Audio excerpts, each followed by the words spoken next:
Their gratitude was a collar. Commander Eva Rostova watched the alien fleet resolve into a series of golden sickles against the black. They did not power weapons. They did not have to.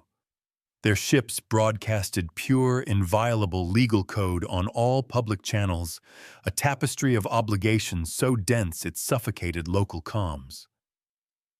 On the main view screen of the Starship Steward, the hegemony's demands scrolled in elegant, merciless script. The Aurora system, a fledgling human colony of 17 million souls, was now subject to the gilded hegemony's gratitude tithe. Rostova's orders were clear: protect the colony. But the hegemony's weapon was the law itself, twisted into a cudgel. She felt the familiar cold anger rise, a feeling her ship's fleet-mind magister would surely counsel against. A public inquiry, a formal star court, was their only path forward. Anything else was a prelude to ruin. Her executive officer, Marcus Thorne, stood beside her, his jaw tight. They're claiming ancestral patronage. They say their automated seeders passed through this nebula 2 millennia ago. Therefore, the system's terraforming owes them a debt. He scoffed, a rare breach of protocol. It's cosmic extortion. Rostova nodded, her gaze fixed on the scrolling text. The language was precise, citing interstellar precedents so archaic, no one had challenged them in centuries. This was not a raid. It was a foreclosure. The law was their sharpest blade. She knew this confrontation would not be won with torpedoes, but with depositions and discovery, a battle fought in the cold light of a public ledger. Magister Rostova said, her voice steady. Begin a full legal audit. Cross-reference all known hegemony case law with the Aurora Accords. Find me a seam. The Fleetmind's synthesized voice, a calm baritone, filled the bridge. Audit initiated, Commander. Probability of successful legal challenge is currently 17.3%. Their collar doctrine is deeply embedded in galactic precedent. Rostova's fingers tightened on the arm of her command chair. 17% was a razor's edge, but it was not zero. A war of numbers had begun. On Aurora below, a family of hydroponic farmers watched the sky. The father Ben held his daughter Maya on his shoulders. She pointed a small finger at the new golden stars that had appeared that morning. Pretty, she whispered. Her mother Lana looked at the settlement's public news feed on her slate, her face pale. The words gratitude tithe and compulsory remittance were displayed next to calculations that would seize a third of their harvest. She pulled her daughter closer, the beauty in the sky now a chilling omen. This was not about resources. It was about dominion. Their envoy is hailing us, Lieutenant Jian Li, the communications officer announced from her station. Formal summons. They wished to finalize the remittance schedule. The sheer arrogance of it was breathtaking. They assumed compliance. They assumed weakness. The hegemony mistook silence for surrender. On screen, Rostova ordered. The face of a hegemony arbitrator filled the view screen. It was a being of polished chrome and what looked like spun gold, its features shifting in placid, unnerving waves. It did not speak, but its translated text appeared below its image. Vessel of the human mandate. You are witnessing the lawful collection of a long overdue debt. Your interference is noted and will be factored into the final accounting. This is Commander Eva Rostova of the Mandate Starship Steward, she replied, her voice ringing with authority. Your claim is baseless. The Aurora system is a sovereign human colony, and we recognize no ancestral debt. She chose her words with surgical care, each one a stone laid for the foundation of her legal argument. You do not debate a thief. You record his crime. The arbitrator's liquid features rippled a gesture of mild amusement. Your recognition is not a required variable. The precedents are clear. The tithe is law. We will begin preliminary resource assessments in one cycle. The transmission ended. Marcus slammed a fist onto a secondary console. They're just going to start taking things. We have to blockade them. Rostova shook her head. No, that's what they want. A show of force would validate their claim that we are obstructing justice. She turned to face her crew, her expression resolute. They want to fight with laws, so we will give them a war of laws. A dangerous game requires a perfect memory. The Steward was not just a warship. It was a mobile archive, a court, a fine battle appeal. Its primary strength was not in its plasma cannons, but in its vast, incorruptible ledgers. Magister's voice cut through the tension. Commander, I have completed the preliminary audit. The hegemony has used the gratitude tithe doctrine 27 times in the last 500 years. In every case, the target civilization was pre-warp or had just achieved interstellar travel. The AI paused, letting the implications settle. They are predators who hunt the young. Jian Li looked up from her console. They're bullies, cosmic loan sharks. Rostova nodded slowly. Exactly. And bullies rely on their victims being too afraid or too unsophisticated to fight back in their chosen arena. Their system was built on fear, not respect. What's our move? Commander Marcus asked, his anger giving way to a focused intensity. We can't just sit here while they prepare to loot a human colony. Rostova's eyes narrowed. We won't. We'll use their own methods against them. We will demand a public inquiry. She started pacing the command deck, her mind racing. We'll open a discovery period and force them to produce every record of this supposed seeding mission. We'll demand manifests, energy logs, personnel files from 2,000 years ago. A public inquiry was a massive, costly undertaking. It would require neutral arbiters, a secure data network, and the cooperation of both parties. The hegemony would almost certainly refuse. A titan of law hates the light, and that was the point. Their refusal will be our first victory. Rostova continued. It will be logged on every public ledger in this sector. The gilded hegemony champions of interstellar law refusing a lawful request for discovery. It will show they have something to hide. She stopped and faced the view screen where the golden ships hung like patient vultures. Magister draft the petition. Cite Chapter 4. Section 12 of the Aurora Accords, the right of evidentiary challenge. Send it to the hegemony envoy and copy the Sector Adjudication Bureau. The first shot would be a subpoena. The hegemony's response was faster than she expected. It was a single dismissive sentence. Your petition is irrelevant. The burden of proof lies with the debtor, not the creditor. The tithe is non-negotiable. Marcus read it aloud, his voice dripping with contempt. So much for the high and mighty champions of the law. Rostova, however, saw a flicker of something else in the response. A brittle certainty, an overconfidence that could be shattered. They believed their own lies. That was a weakness she could exploit. They've made their first mistake, she said calmly. They've stated their legal position on the record. Magister, is there any precedent for a creditor refusing a right of evidentiary challenge? The AI's response was immediate. One moment. Cross-referencing. Yes. In the case of the Kylothian forfeiture, the Galactic Court ruled that a creditor's refusal to provide discovery in a debt claim can be interpreted as a breach of good faith. A slow smile spread across Rostova's face. A breach of faith was a crack in the armor. Then we have them. They've given us our opening gambit. Prepare a system-wide broadcast, Lieutenant Lee. We're going to hold a corridor of law. A corridor of law was an obscure but potent legal maneuver. It was a public, non-binding preliminary hearing broadcast to all ships and settlements in a system. It had no legal force, but it had immense political power. It was a trial in the court of public opinion, a way to force an adversary to defend their actions in front of an audience. The hegemony will have to respond, Rostova explained. If they ignore a public summons, they'll look like tyrants. If they participate, we get to question them on an open channel.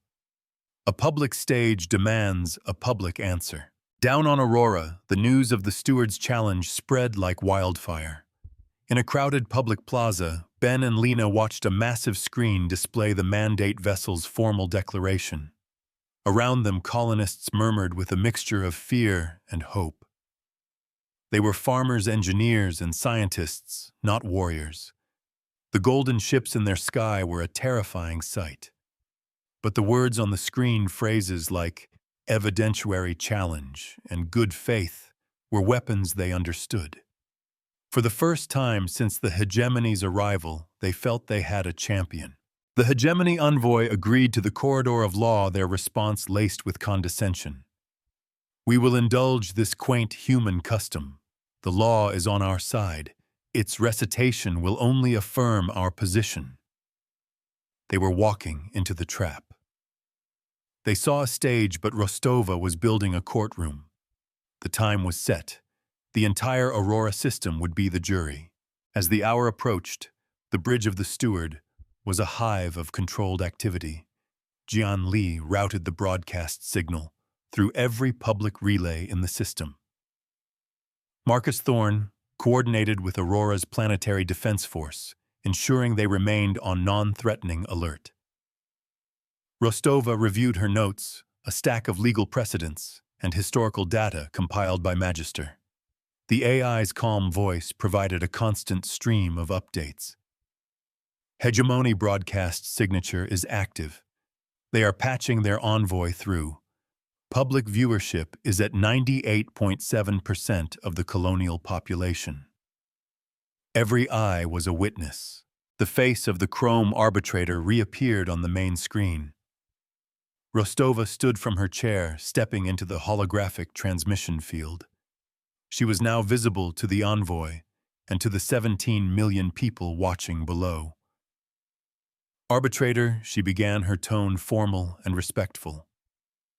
Thank you for joining this public discourse. We are here to clarify the legal basis for your claim upon the Aurora system. The arbitrator's form shimmered. The basis is simple, Commander. Our seeders passed this way.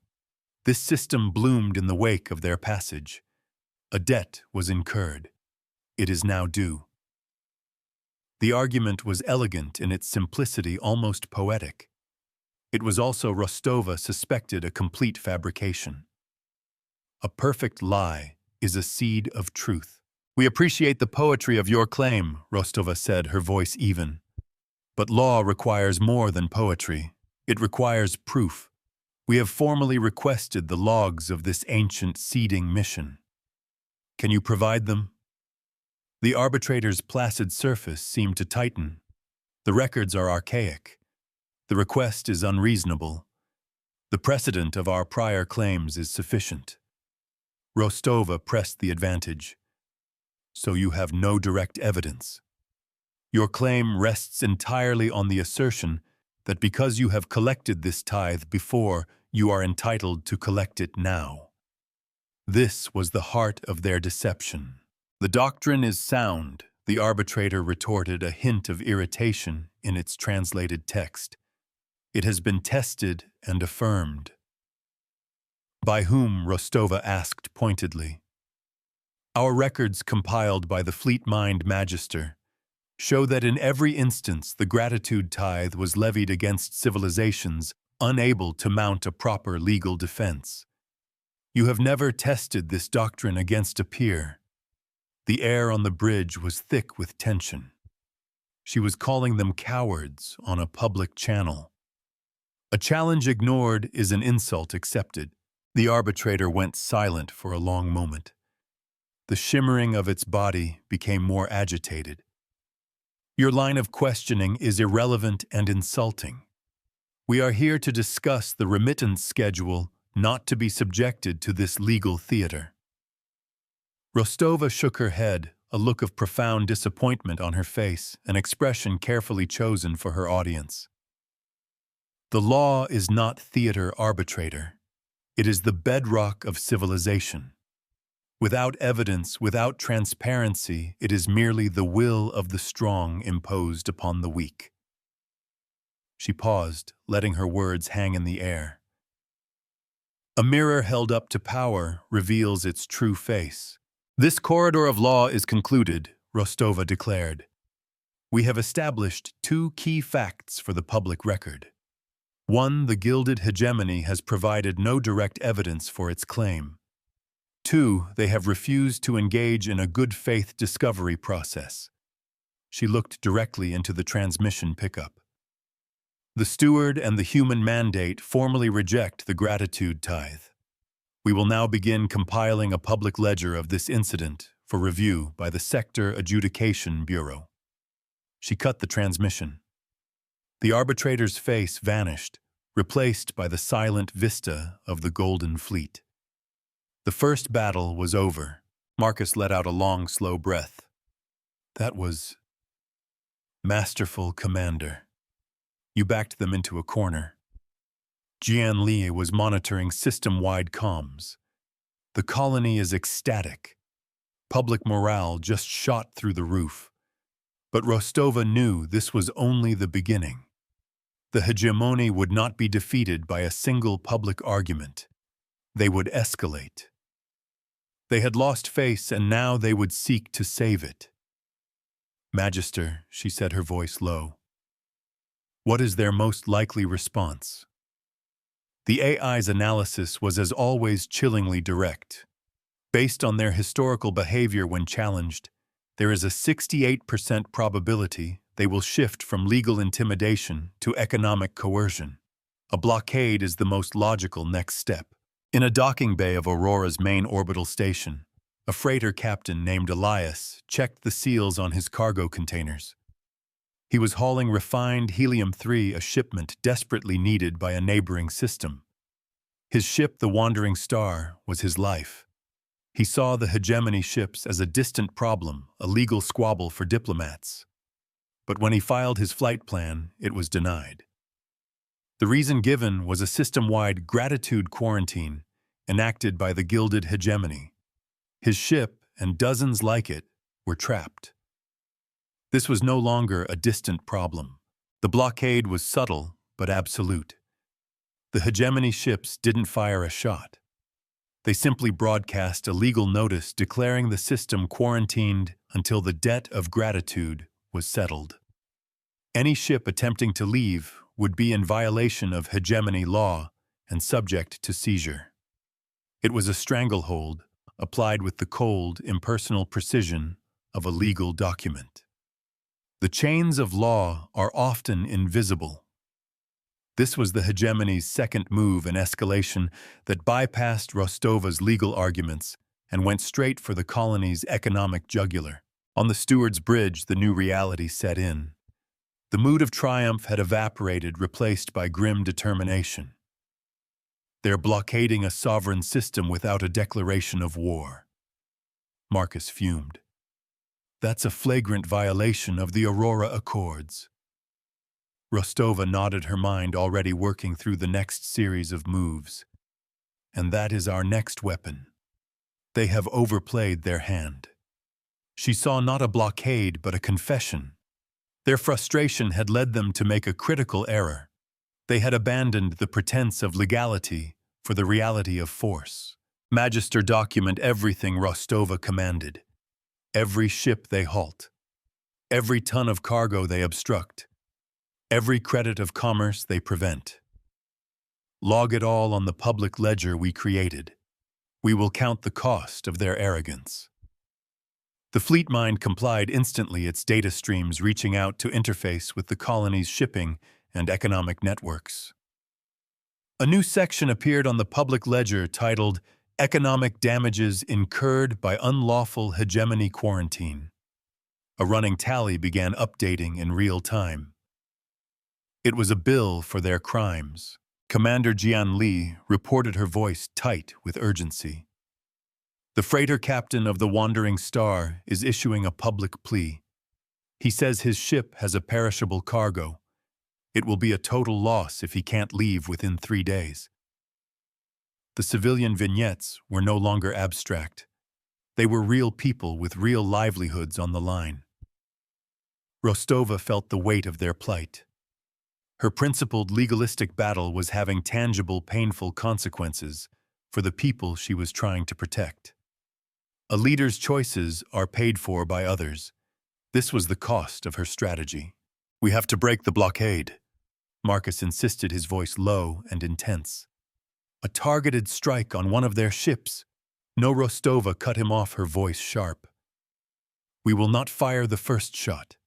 We will not give them the moral high ground." She looked at the tally of economic damages on the screen, the numbers ticking upward with agonizing slowness. "We will win this their way, with the law. But we will do it on our terms." Her gaze hardened. "The time for preliminary hearings is over. They have committed an act of illegal aggression. A crime demands a trial. Magister," she said, a new and unyielding authority in her voice.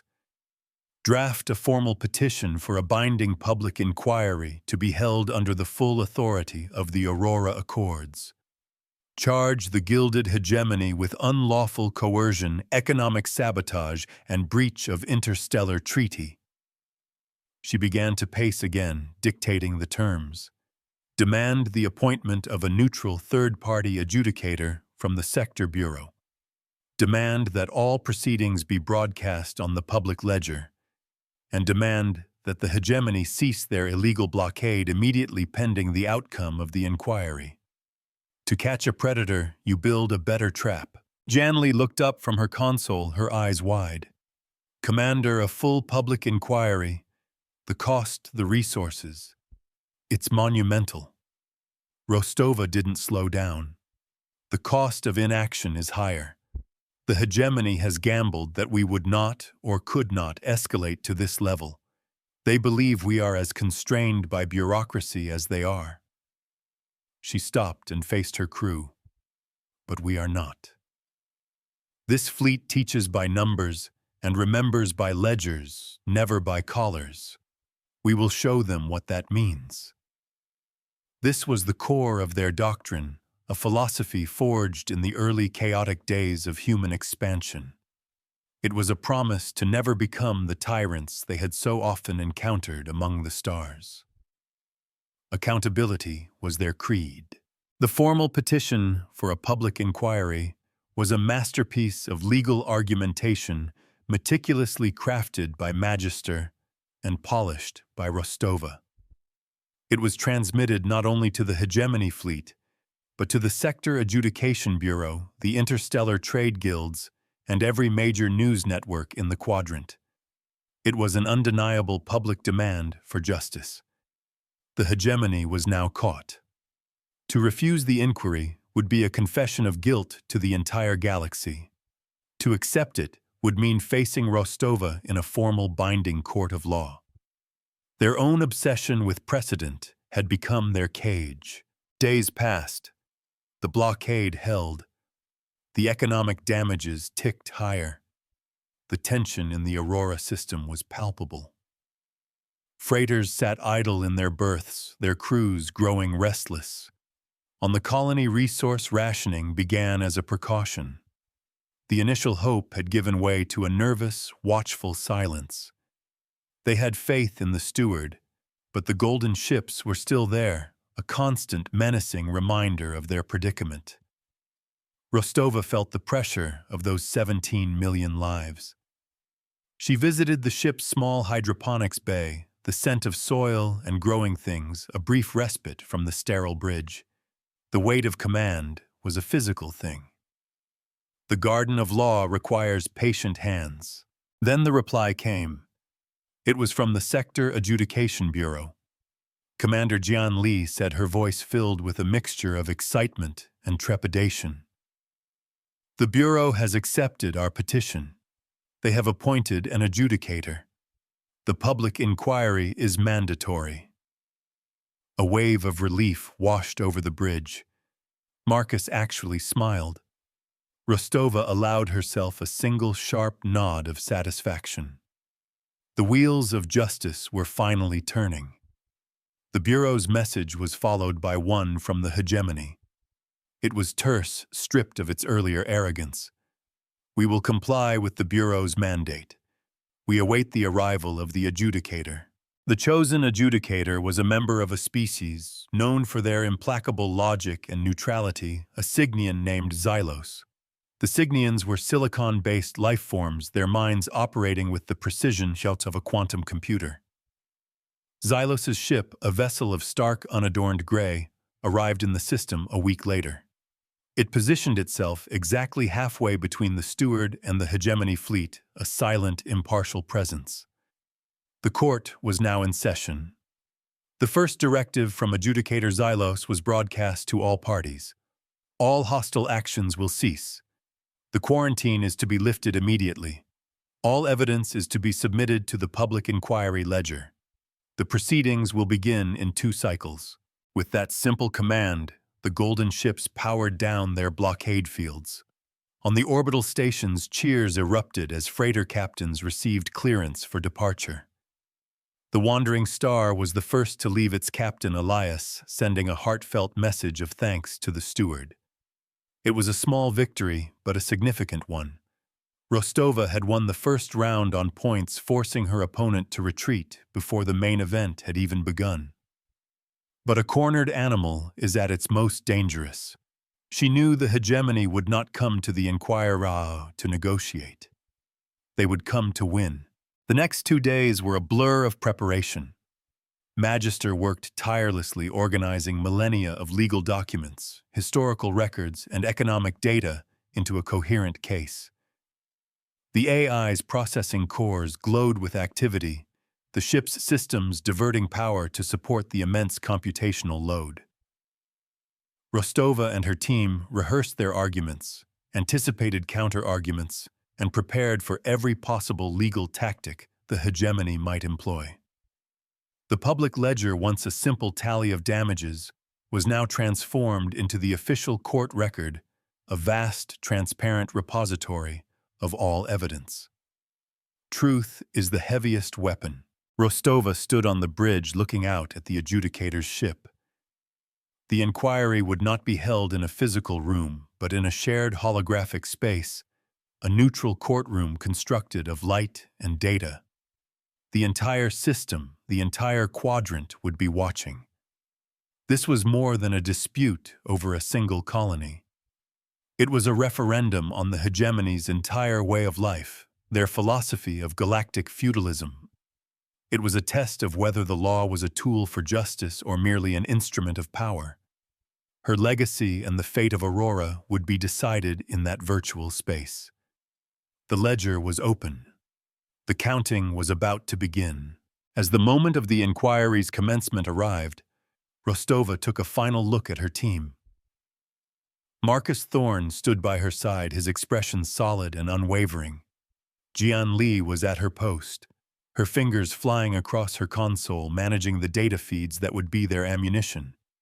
And in the ship's systems, Magister was ready, a silent partner in this unprecedented legal battle. The fleet mind was more than an AI. It was the embodiment of the steward's philosophy, a living ledger of human principle. Rostova straightened her uniform jacket. She was not just a commander. She was an advocate, a champion for a small, distant world that had dared to say no. A single voice armed with truth can shake an empire. The chimes sounded, signaling the opening of the inquiry. The bridge lights dimmed and the holographic courtroom materialized around them. The holographic courtroom shimmered into existence, a perfect circle of cool, gray light.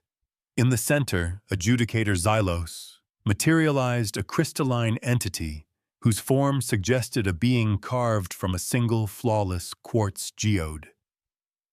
There was no face, only a complex lattice of internal light that pulsed with serene, analytical intensity. Eva Rostova stood at her designated podium, a simple plinth of light. Opposite her, the hegemony's new representative took his place. This was not the faceless arbitrator from the ship. This was a being named Vex, whose body was a cascade of interlocking golden rings, his movements fluid and precise. His voice, when it came through the translator, was smooth, confident, and deeply resonant. He was not a bureaucrat. He was a master of the stage. The sanctity of law was their shield. Adjudicator Xylos esteemed participants, Vex, began his rings chiming softly. The gilded hegemony is here to affirm a sacred principle that acts of profound creation engender a debt of gratitude. 2 millennia ago, our progenitors passed through this barren nebula. They deployed automated seeders sowing the very elements that made life in this system possible. The existence of the Aurora colony is the fruit of that ancient labor. We ask not for tribute, but for a modest tithe, a simple acknowledgement of this foundational gift. His presentation was flawless, a tapestry of noble sentiment and unyielding legal doctrine. He projected star charts, ancient and faded, showing supposed flight paths. He cited the progenitor's benevolence clauses from their own legal codices, texts written in languages that had been dead for centuries. His argument was a fortress built from the stone of ages. Rostova listened patiently, letting him build his magnificent structure. She knew that a frontal assault would be useless. You do not shatter a fortress with a single blow. You find the cracks in its foundation. When it was her turn, she stepped forward, the holographic floor silent beneath her boots. Adjudicator, Xylos, arbitrator, Vex. The human mandate does not dispute the principle of gratitude. We dispute the premise of the gift. She kept her tone measured, that of a scholar, not a warrior. The hegemony has presented a beautiful narrative. But like all narratives, it must be supported by facts. And the facts here are conspicuously absent. A war of stories had become a war of evidence. She turned her attention to Vex.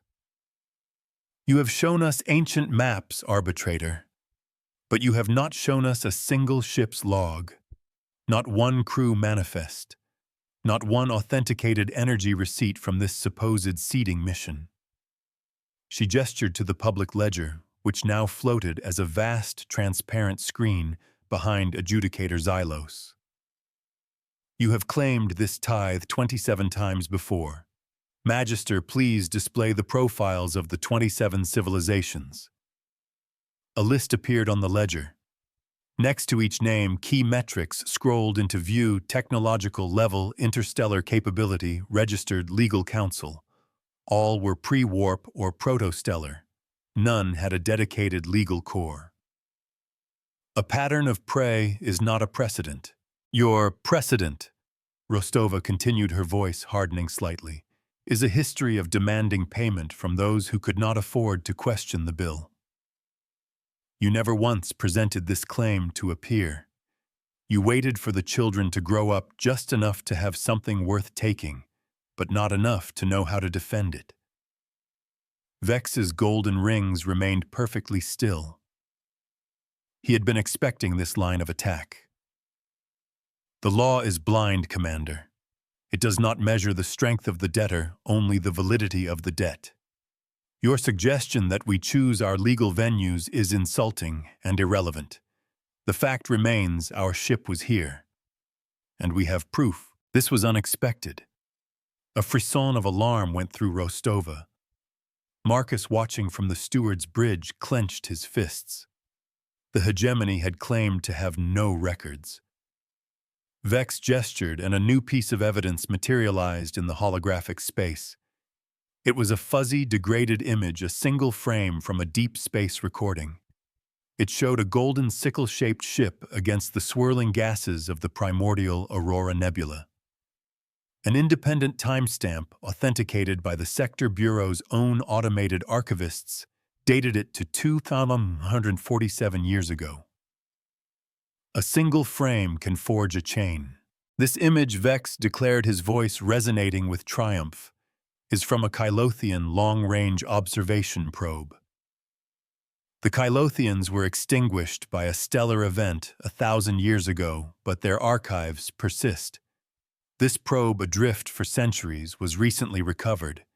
It recorded one of our cedar vessels, the Golden Bow, at the exact time and place of our claim. The gift was real. The debt is real. The image was a powerful blow. It was independent, verifiable, and it placed the hegemony at the scene of the crime, or the benevolence, depending on one's perspective. On Aurora, colonists watching the broadcast murmured nervously. The hegemony's story suddenly felt much more solid. Rostova held her ground, her expression unreadable.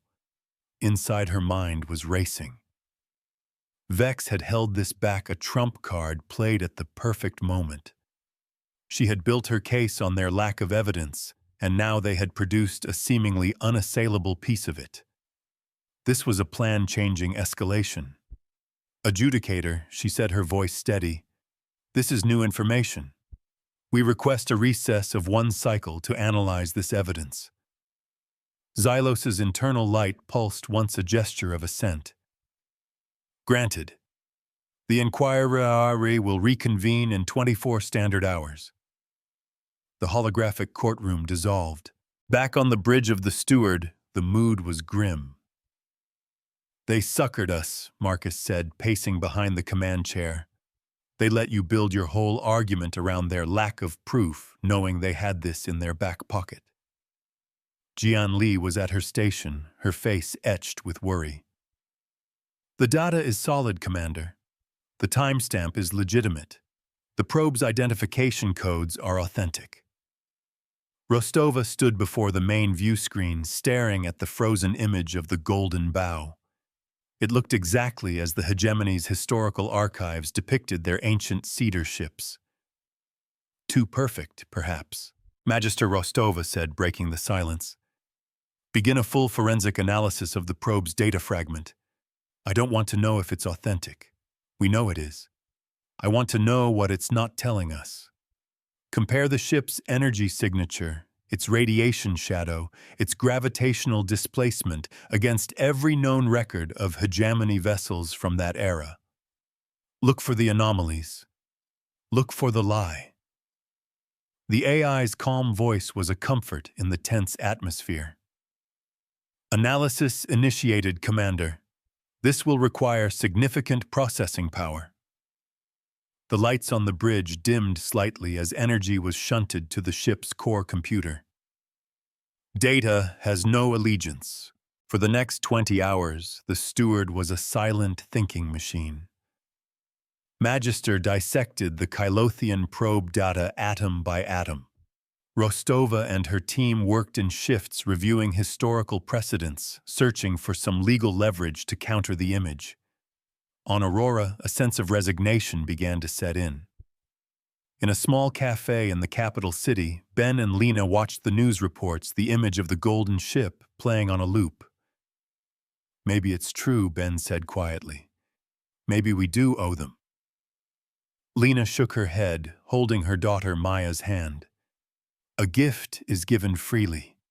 This feels like a cage." Then, with just 4 hours to go before the inquiry resumed, Magister found it. "Commander," the AI's voice announced, cutting through the quiet hum of the bridge. "I have isolated an anomaly." A complex set of graphs and energy readings appeared on the main screen. The Kylothian probe recorded the vessel's tertiary power emissions, according to the hegemony's own public technical archives. Their cedar ships of the Golden Bow class ran on a Mark IV fusion core with a distinct isotopic decay signature. The AI highlighted a section of the graph. The signature recorded by the probe is different. It is consistent with a Mark VII core, a technology that was not developed by the hegemony for another 300 years. Rostova stared at the screen, a slow, cold smile spreading across her face. "So the ship in the image is not a 2,000-year-old cedar?" Marcus leaned forward, his eyes wide. It's a more modern ship, but the timestamp is authentic. Rostova nodded. The image is real. The ship is real. The time is real. But the ship's identity is a lie. Their truth was built upon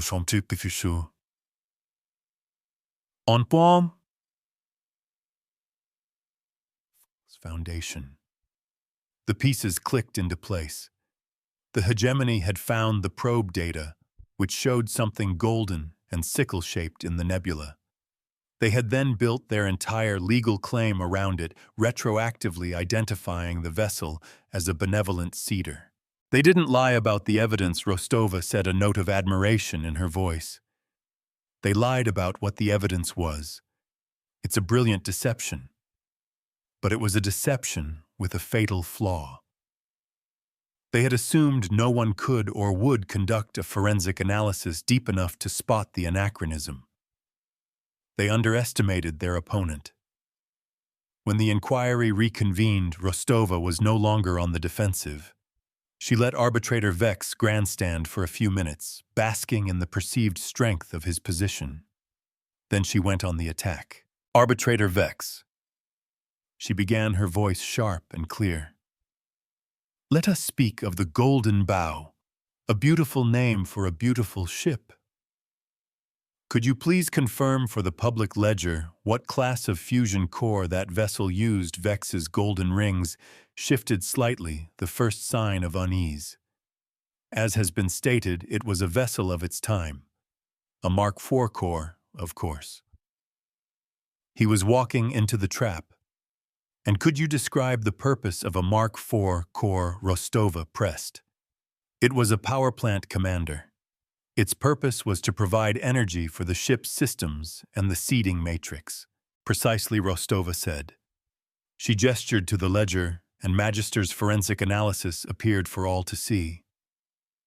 This is the energy signature, recorded by the Kylothian probe. And this, she said, as another graph appeared beside it, is the public archived signature of a Mark IV core. They do not match. A murmur went through the invisible audience watching the broadcast. Vex's composure finally broke. His rings began to rotate, a sign of agitation. Archaic data can be prone to degradation, to misinterpretation. He was floundering. A lie has no roots.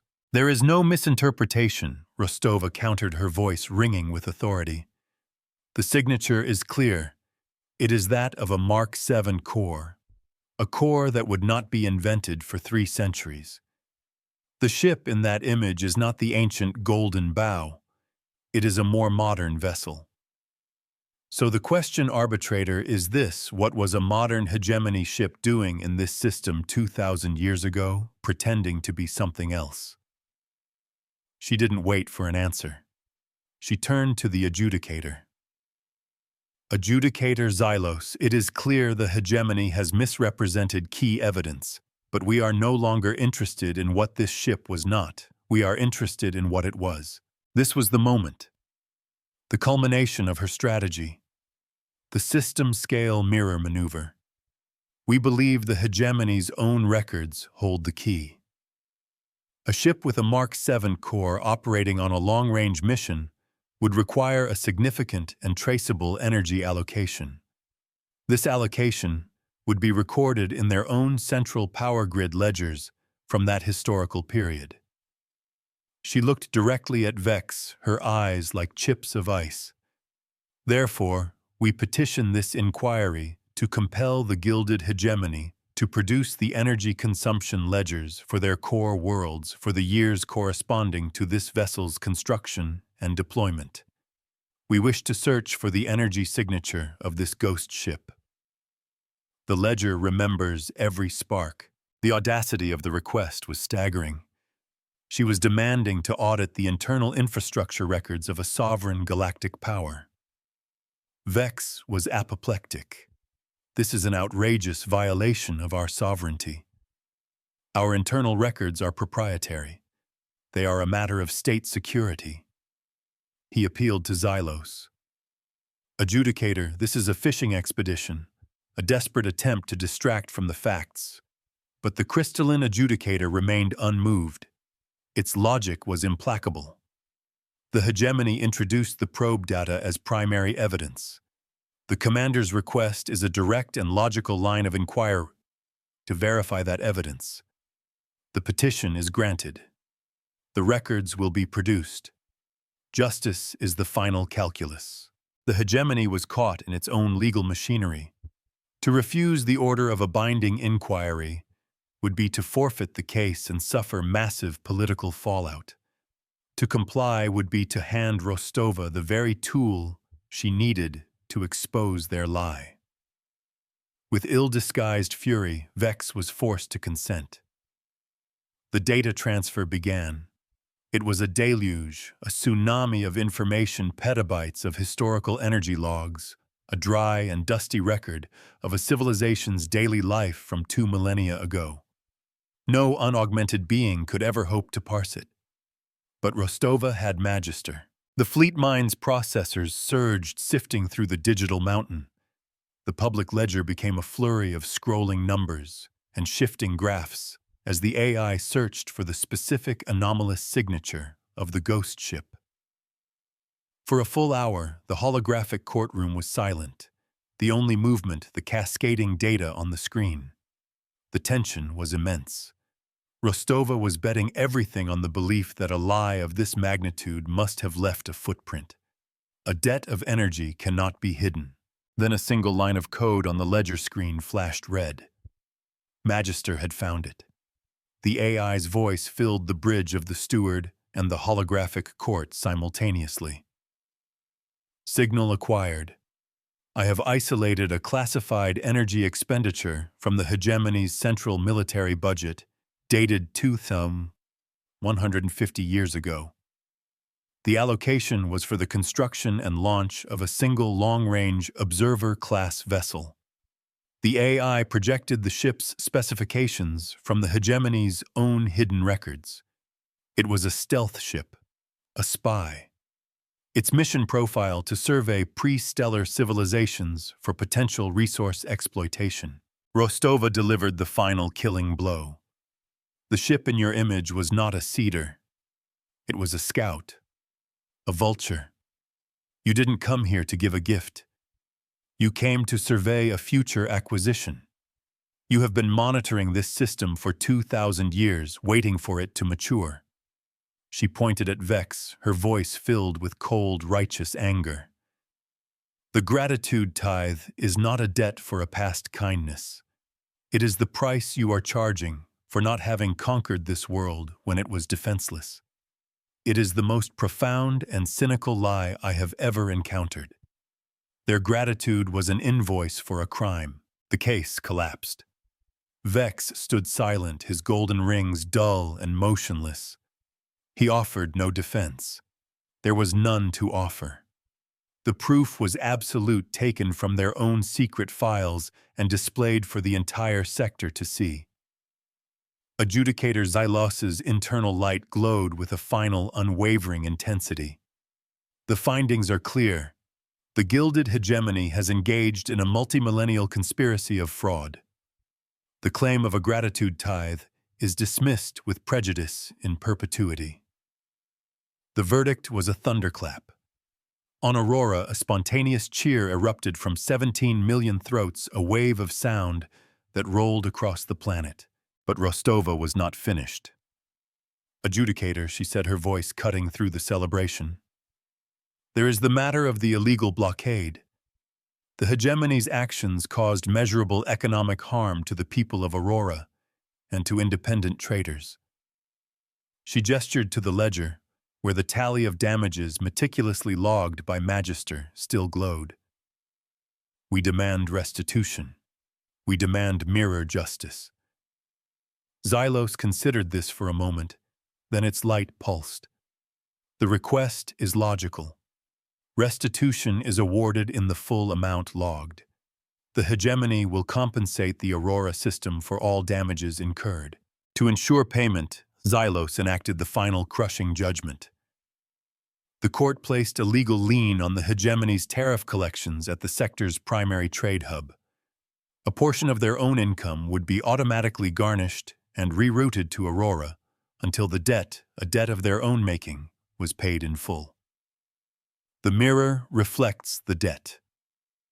The hegemony, which had come to collect a tithe, was now forced to pay a penalty. Their own weapon of economic law turned against them with perfect impartial precision. The inquiry was over. The hegemony fleet, without a word, turned and vanished into the black, their golden ships seeming tarnished and dull. The cost of victory had been real. The week of the blockade had driven several small Auroran freight companies into bankruptcy, a tangible scar left by the hegemony's greed. Rostova also knew that she had made a powerful, patient enemy. The hegemony would not forgive this public humiliation. But the victory was just as real. In the heart of one of the Sector Adjudication Bureau's legal codex, a new precedent was locked in.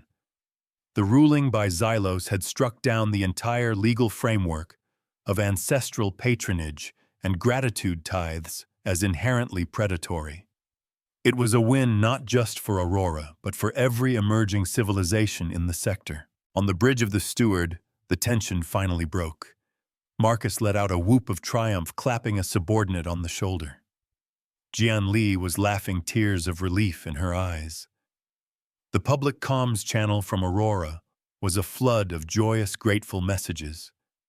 Rostova watched them for a moment, a rare, genuine smile touching her lips. She looked at the main screen where the final entry on the public inquiry ledger blinked a single solid word: confirmed. The mirror arrays aboard the Steward, which had hummed with the immense processing power needed to sift through the hegemony's lies, now spun down their surfaces, cooling to a placid silver. Justice is not a thunderbolt. It is not the satisfying boom of a cannon or the righteous fire of an engine. It is the slow, painstaking construction of a mirror built piece by piece from truth and law until it is large enough and true enough to force a power to look at its own reflection. We show them what they are not with weapons, but with their own ledgers. We teach them to count the cost, not in blood, but in numbers.